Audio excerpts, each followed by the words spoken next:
তো বাচ্চারা, সামনে তো রাখি বন্ধন আসতেছে, তোমাদের বোনদের তোমরা কি গিফট দিতে যাচ্ছ? সেটাই দে, আপনার বাপের কি? কে বলছে রে?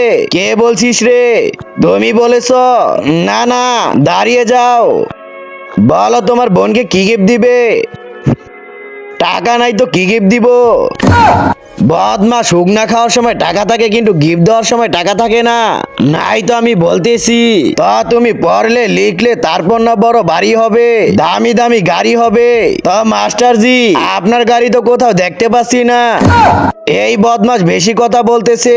কোন দিন জন্ম হয়েছে তোর? স্যার, শনিবার দিন। এই জন্যই এত বদমাস হয়েছিস। স্যার, আপনার কোন দিন জন্ম হয়েছিল? কিন্তু তার আগে তুমি কি টাকাকে বেশি ভালোবাসো নাকি মা বাবাকে? যদি আমার মতো মা বাবা হয়ে থাকে তাহলে ভিডিওটি একটি লাইক করে চ্যানেলটি অবশ্যই সাবস্ক্রাইব করবা। আর লাইক সাবস্ক্রাইব না করলে আমি বুঝে নেবো তুমি মা বাবাকে একটু ভালোবাসো না। আমি তো শুক্রবার দিন। স্যার, শুক্রবার তো ছুটি থাকে। তো আপনি কিভাবে জন্ম হলেন?